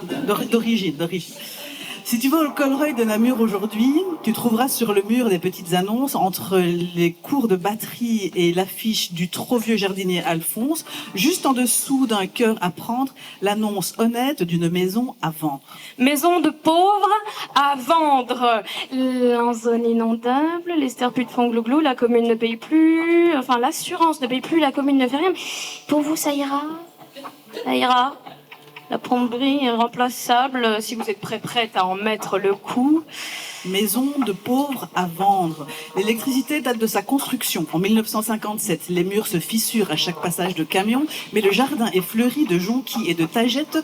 Elle est aimée, cette maison, achetée avec les économies de 3 générations. Maison de pauvres à vendre. Un point positif, pas de trous au mur. La famille qui vit ici a trop peur d'abîmer la peinture, trop l'habitude des garanties locatives et de vivre des joies furtives. Oui. On n'accroche pas les photos, on les pose sur les appuis de fenêtres encadrées de rideaux. Et dans les cadres, les enfants cernés par le labeur de leurs aïeux, de leurs aïeuls. Quand on n'a pas de blé, on lègue des sales gueules. Maison de pauvres. Dans les cadres sur les meubles, il y a aussi ce diplôme universitaire, preuve que j'ai réussi. Ce bout de papier qui a autant de valeur qu'un post-it dans une société où son absence est proscrite, avec sa promesse de grimper à l'échelle sociale. Ce contrat foireux nous laisse avec la dalle, la boursière. Sa mère ne connaît personne, pas de taf pour les prolétaires. Ça t'étonne ? Quand on n'a pas l'argent de papa, maman, on a pour seul cadeau la peur de manquer au ventre, comme un étau. De plus un gratuit, comme les barquettes de veau, juste avant qu'elles périment. Et en prime, le gouvernement qui laisse les sans chez soi se démerder dans la rue pour garder effrayé le reste du troupeau. Nos chiens de berger ne nous protègent plus, ils dévorent nos droits jusqu'à avoir nos peaux. Et nous, au dîner de famille, on s'indigne. On s'indigne. Mais on ne fait rien. Car dans les silences qui se sont glissés dans les fissures des briques de la maison, la peur règne. Peur de voir les murs s'effondrer. La cave s'inonder. Peur quand les factures arrivent. Oui, peur quand un camion passe. Peur aux élections.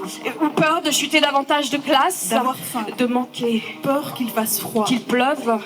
Peur de rester à tout jamais de celles qui font du mieux qu'elles peuvent. Quand on survit, on a trop peur de perdre le peu qu'on a. On ne sort pas des cadres. On ne se révolte pas. On survit. Et un jour, on se réveille, n'ayant rien accompli.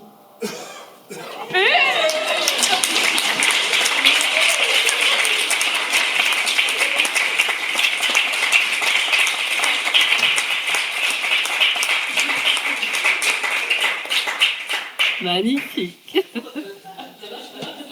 Impro.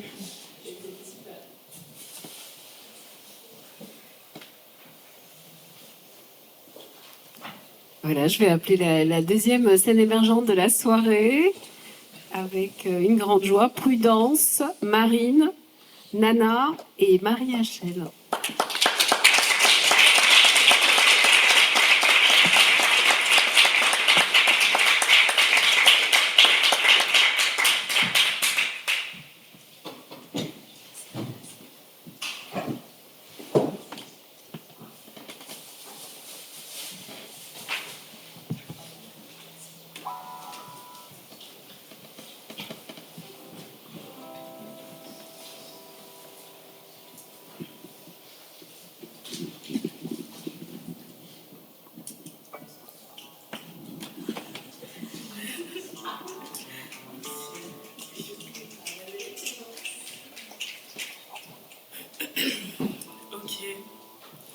Ok. Je me sens sale. Courage, ça passera. Décembre, le froid, cet après-midi-là. J'étais fatiguée, mais t'étais là. Cette fois ou une autre, qu'importe si je tombe, plus que ça, si je m'effondre. Pourquoi cette fois-ci ça fait plus mal? Cette fois, face à moi, une victime. Je me regarde dans le miroir. J'ai demandé pourtant, miroir, miroir, qui est la plus belle? J'ai prié pourtant. Dieu, la terre, le soleil. Qui que tu sois, quoi que tu sois.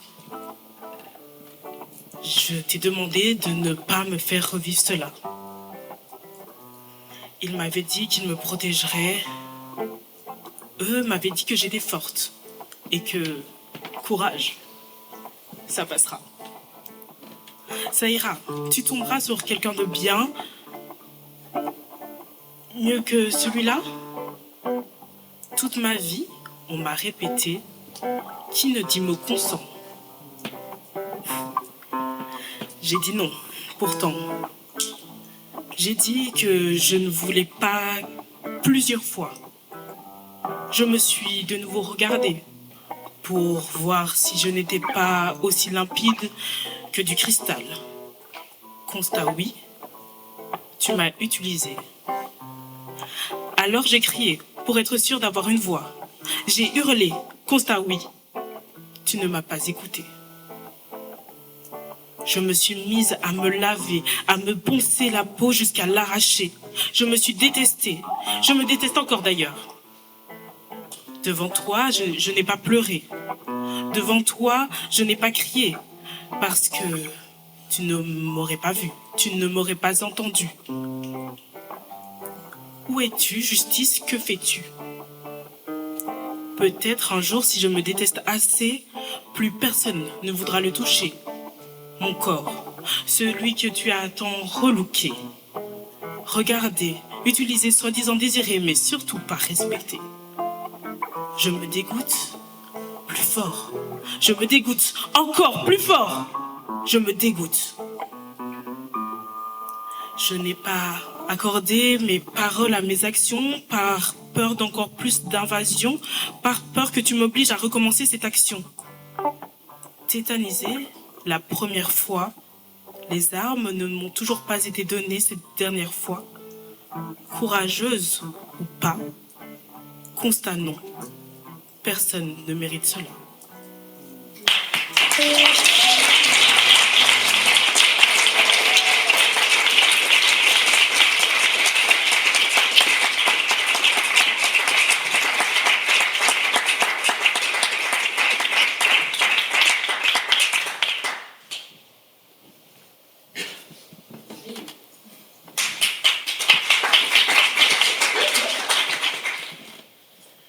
Il y a une dizaine d'années, la vie m'a mis un sacré tunnel.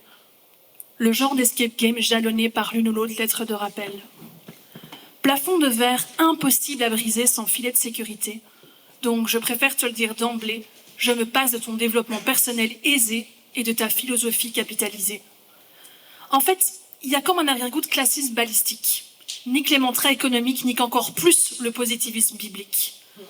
Alors oui, il m'arrive de trinquer au matcha, mais sache que toi et moi, c'est ni le même historique et encore moins le même combat. Remplir le frigo ou payer cette consultation médicale. Chaque vendredi soir, c'était un billet 5-0 pour pouvoir enfin exprimer mes issues fatales.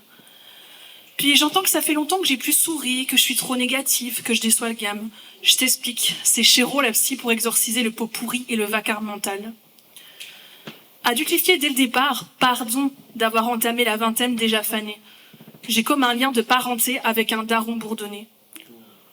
Le genre de bourreau à l'estime d'un minuscule laboubou recyclé, qui brouille les pistes et éteint les phares et avance sans jamais freiner. Impossible de se construire sous le poids des injonctions et des traumas, ce genre de bâton dans les roues qu'on labellise résilience. Ce qui ne tue pas vous rend plus forte. Non mais putain, j'y crois pas.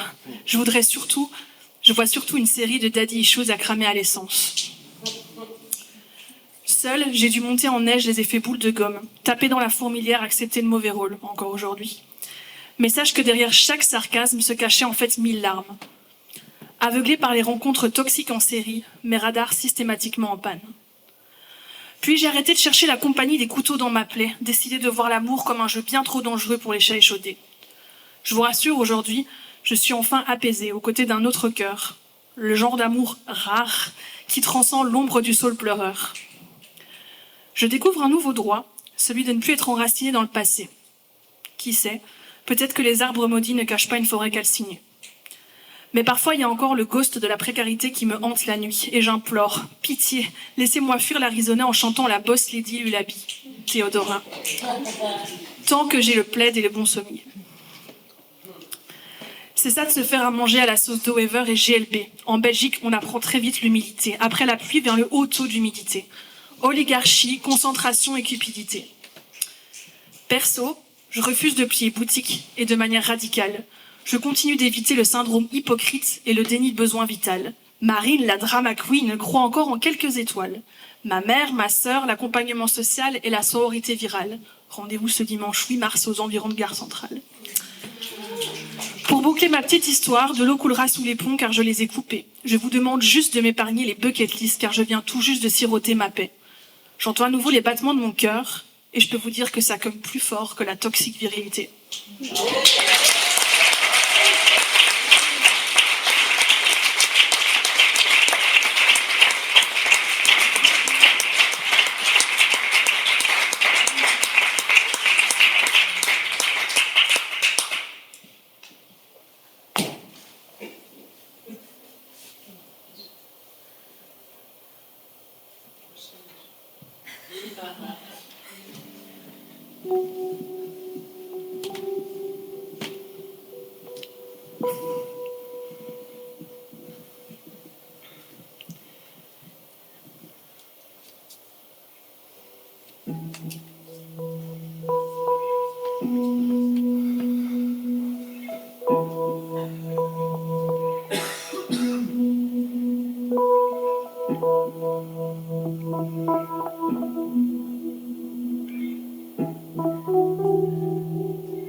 Il y a des mots qu'on dit comme des poèmes dans le vent.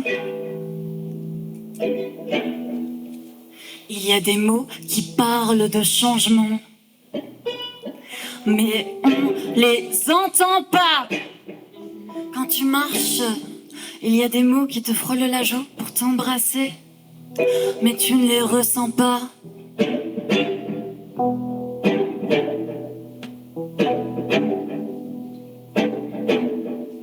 Il y a des mots qui s'assoient dans ta tête pour te rappeler que tu es là.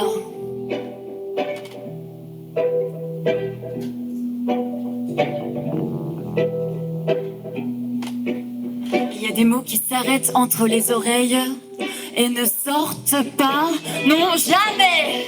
Puis il y a des mots qui passent et qui passent sans s'arrêter. Il y a des mots qui traînent au bout des langues, mais on ne les dit pas.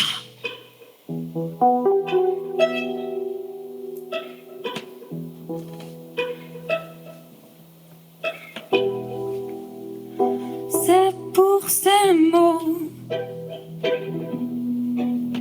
que moi je chante, pour tous les mots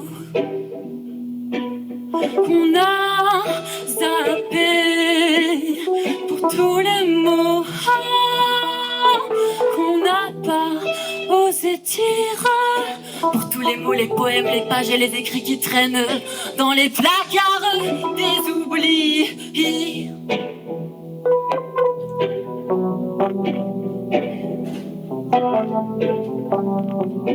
Moi je chante pour ces mots-là, pour qu'on y repense un petit peu à ces petits mots précieux qu'on a rangés au creux des reins, qu'on a enfouis dans notre cœur. Et parfois ça tremble encore, et ça toque, et ça frappe, et ça appelle à sortir.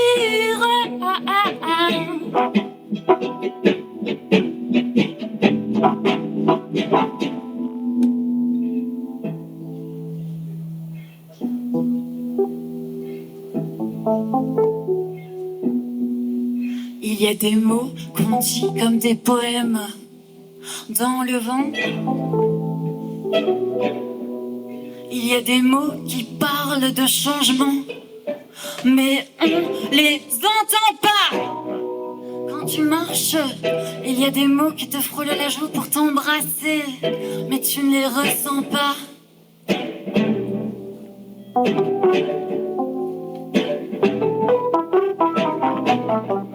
Il y a des mots qui s'assoient dans ta tête pour te rappeler que tu es là.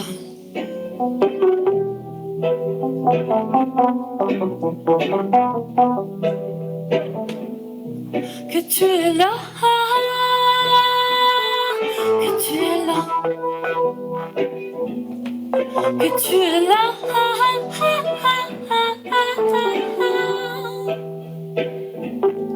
Que tu es là.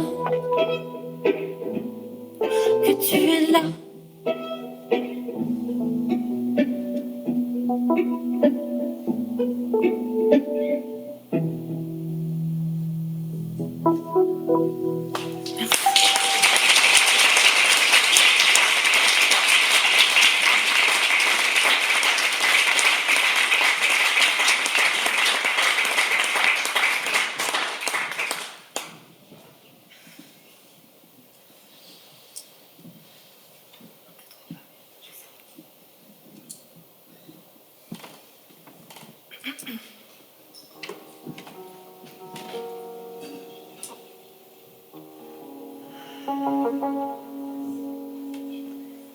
Je pense qu'on peut raconter l'existence avant l'existence, parce que certains corps ne tombent pas enceints comme on le raconte, et les gestations ne durent pas 9 mois.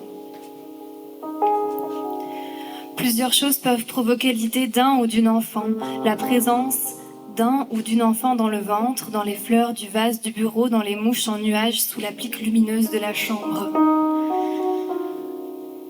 Ce qui peut faire tomber les corps enceints, c'est par exemple le besoin de paix, un besoin qui traverse la peau, qui remplit le corps d'un vide lourd, le besoin de paix qui ferait qu'une rue familière devienne tout à coup étrange ou qu'une habitude perde de son sens, que les tomates n'aient plus du tout le goût de tomates, que le verre de vin soit un verre de pisse, que chaque matin soit dépourvu d'espoir, qu'il manque une pierre avec laquelle continuer à battre les vagues, que le rivage ait besoin de plus d'empreintes sur le sable. C'est tomber au plus profond de l'amour. Et donc, ce sentiment se multiplie et voilà, on porte parfois l'enfant de ce sentiment même si l'amour meurt. Corps enceint de la beauté, je ne sais pas si tout le monde sait ce que c'est. Quand Solitaire a arrêté d'être un luxe, que soi n'est plus aussi intéressant, que le sens du quotidien s'érode, alors l'enfant ne vient pas pour colmater une béance, mais s'installe parce que la place est libre. Mais les corps tombent aussi enceints quand je décide d'être seule. Dans la douleur, je suis certaine que d'autres vies peuvent réparer et que l'enfant a cette quête désintéressée de soigner ce qui est déjà là. Et on peut vivre toute une vie, le corps enceint avec l'enfant flottant, plus ou moins distant. On peut passer toute une vie avec le souvenir d'un visage invisible qui nous sourit dès qu'on s'adresse à lui. Corps enceint de tenir la main de ses amis, d'un frère plus jeune ou d'une sœur plus jeune et n'être jamais leur maman. Je mets mon nez dans les poils d'un animal ou glisse mes doigts dans les plumes d'un oiseau, alors l'animal se retourne peut-être ou se demande si la main est de confiance ou s'il vaudrait mieux s'enfuir. Et si la main est de confiance, le regard de l'animal frôle celui du corps. Et à cet instant, c'est l'enfant. À cet instant, le verrou s'ouvre, la confiance scellée dans notre rencontre défonce les portes condamnées.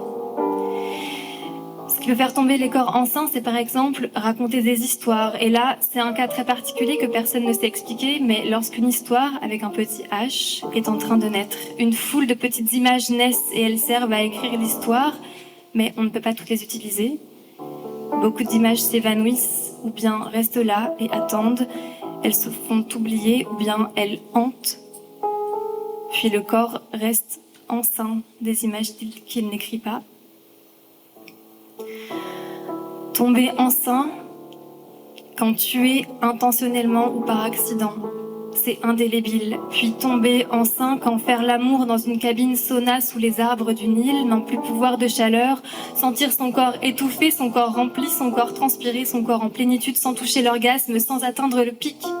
Mais rester au pic, inverser la courbe, établir un état maximal, laisser le corps flotter à la surface comme s'il venait d'accoucher et crier « Oui, je viens d'accoucher. Oui, à cet instant, car il y avait l'enfant dans la cabine. Oui, il est passé par mon corps puis ressorti immédiatement et te voilà qui me touche, te voilà parent, accoucheur ou accoucheuse et en deuil et maintenant, oui, mon corps va plonger dans l'eau gelée de l'archipel. » La joie fait tomber mon corps enceint. fait éclore un chant, fait corps avec, l'allège en fin d'été, le soigne hiver et printemps, lui offre du repos aux automnes, le laisse nous apprendre que tout pousse en même temps, que si le chant meurt, le corps meurt avec, et que si le corps meurt, le chant meurt avec. Ce qui peut faire tomber les corps enceints, c'est défiler dans les rues en soulevant des pancartes sur lesquelles sont écrits des slogans violets et menaçants, scandés en bande que tout pousse en même temps.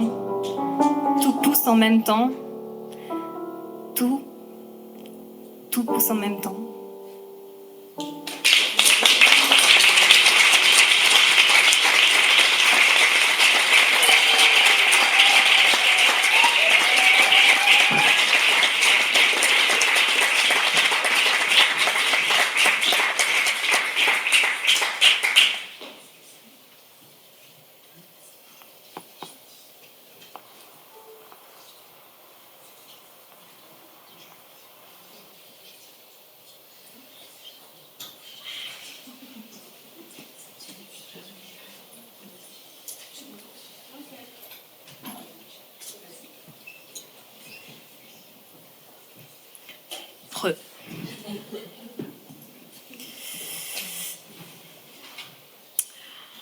Je vais vous lire un texte de Julie, qui est donc dans son nouveau livre « Prendre soin », que j'espère que vous irez chercher, tous, qui s'appelle « Reclaim », qui est un terme pas mal utilisé dans le mouvement écoféministe, et qui commence comme ceci.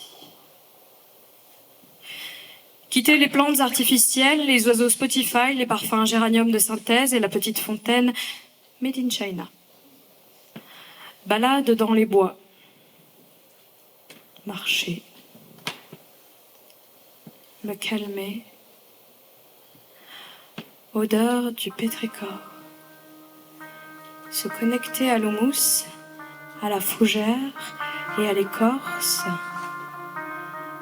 Régénération. Attendez, il y a une stèle en bord de chemin. Ça dit, ici, des sorcières ont été brûlées. Ça dit, même pas injustement brûlées, pourtant il y avait encore de la place sur la stèle. Sorcière. Voix passive. Ça rend le travail de mémoire moins barbare que de graver ici des hommes ont brûlé vives, des femmes qui refusaient de se soumettre. D'une certaine manière, les bûchers sont encore braises. Je cueille une mûre, souris, la mange. Connexion aux mortes qui ont ressuscité dans la générosité de chaque plante. Ça continue, on se peint le visage avec vos cendres, grand maillage dans le temps et l'espace. Je me sens faire partie de la lignée de ces indomptables qui ont résisté à la terreur comme elle. Je fais partie de celles qui soignent, de celles qui revendiquent des communs et la gratitude à la terre, de celles qui s'affranchissent des dieux et des hommes, de celles qui défient les ordres jusqu'à celui d'enfanter, de celles qui s'instruisent, de celles qui prennent la parole. Nous sommes de celles qui se révoltent, de celles qui créent, de celles qui transgressent, de celles qui s'associent, de celles qui dansent, de celles ne débarrassant ni la table, ni le plancher. Nous sommes de celles qui s'embrassent sans s'embarrasser, de celles qui mouillent et qui jouissent intensément, de celles qui parlent aux chats et aiment les caresser, de celles qui vieillissent dans la joie, de celles qui réclament leur dû, des bombes à graines de liberté, plein les poches.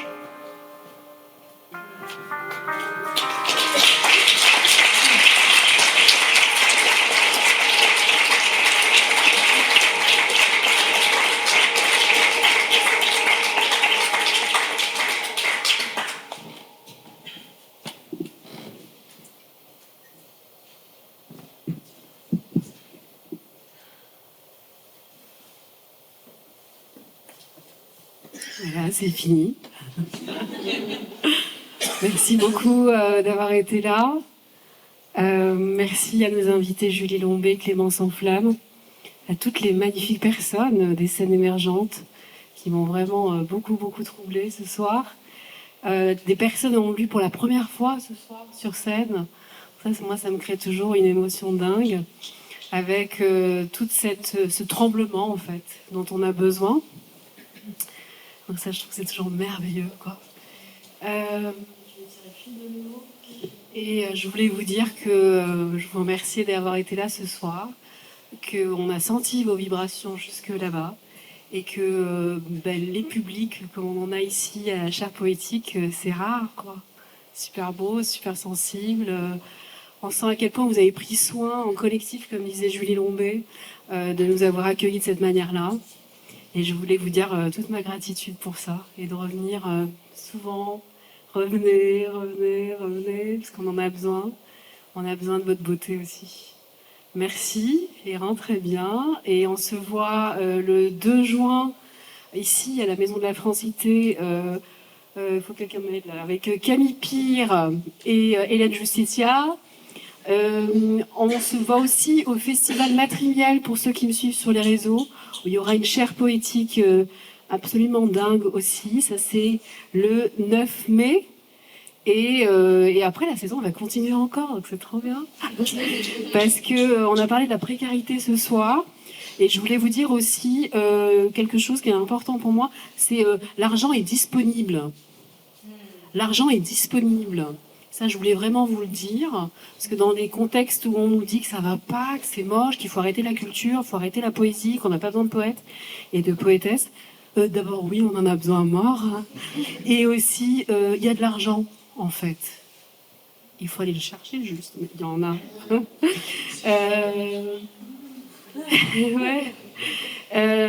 Voilà. Je vous embrasse avec tout mon cœur. Passez une bonne soirée. Et à bientôt.